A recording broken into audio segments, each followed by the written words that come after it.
bars everywhere. There's like the madness is very big here in Montreal. Again, some people love that stuff. Not really my thing, but I don't judge them for going into bars and stuff. I've done it when I was younger. Am I dead? No. I've realized you have to go through a bit of the dark stuff to realize how it's controlling you, how the effect it has on you. And so I went into bars. I got drunk in my life. I realized it wasn't for me. I got drunk twice on my ass, but I've never drank again like a madman like this. Like a no, for sure. You realize once you go through the dark stuff, you realize unless you have an appetite for destruction so huge that it takes over you, normally all over Quebec there is a big conspiracy with car parts retailer. Do you want to sell suspension, tires, wheels like crazy? So this is why they do these. Yeah. I think so. I think there's a cahoot together for the government and the car repair shop and all these. Now it's very...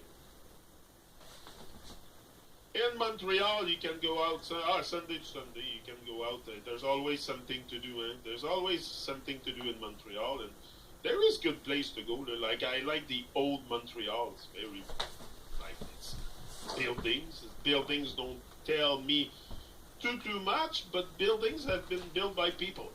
So sometimes it's not. And if we don't have buildings, I don't have it, but I was looking at it the other day. I was thinking about that, the phenomena of having a house, and why do we live in houses? Houses have windows, they have doors. Like I know it seems very natural for us to see a house with windows and doors, but it could be something else. Like I don't know. I'm questioning even the box that we live in, and the box that we die in, and the box life, and that's what I see. I see why people like big truck and SUV in Winnipeg. Yeah, the roads are horrible. That's it. That's why also sometimes here you see people with Jeeps and big trucks and bigger, because the roads are horrible. It's chaos. But other than that, it's not that bad. If you take the metro, again, it's if you're stuck with your car, you can always take the metro, the buses, ride a bike. Like when I used to live in Montreal, I always had a bike. I was riding a bicycle. No way I was getting a car and stuff like that. First of all, the parking is horrible, especially if you live in a neighborhood that the street, because Montreal, sometimes the streets are very narrow. And especially in the old parts of Montreal, the streets are narrow and people park on both sides of the street, and when it snows, imagine the chaos in there. So you end up with this much space. You go like this in the street. It's crazy. So in the winter, it's very chaotic. And if it happens to snow a lot, it's gonna be terrible. If there's a lot of snow in Montreal in the winter, forget about it. It's horrible. It's oh yeah. But other than that, yeah. But it's interesting to still.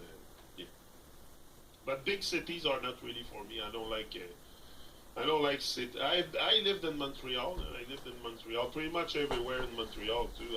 East, west, Pierrefonds.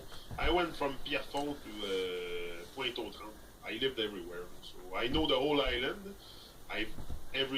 Some place, but it's not for me really. But I prefer the countryside. It's a bit more relaxed. More relaxed vibe. Oh yes, indeed, it's a box of belief, and this is why your house is looking like a box. There is no round house anywhere. The box, that's it. It's the box. That's why you live in a box. You're born in a box in hospital, and you're gonna die in a box in the casket. And most people, that's how they. And it's very unnatural also, that casket thing, because you don't even touch the earth, like you're in the box. Isolated on top of it and sealed, and like it takes a long time before the body starts to rot and decompose naturally. Like it's not a natural decomposition, because like a natural decomposition for me is putting something right on the ground without nothing on it, like naked. naked in the ground. That's how I want to be buried when I finish my days here, is naked in the ground. I'm going back where I come from, to the earth. How much cleaning and upkeep does the tipi, igloo, and hut need? Yeah, exactly. People have big houses for what? For what? Honestly, no. The more, and this is something you can observe. Everyone can observe. Like me, seriously, I would like to have a little tiny home on top of a mountain somewhere remote, like maybe not too far. I need internet.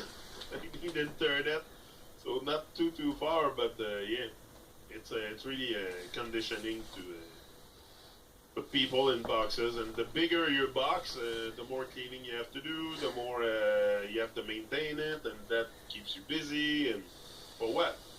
Like your living room should be nature, not your big living room in your home.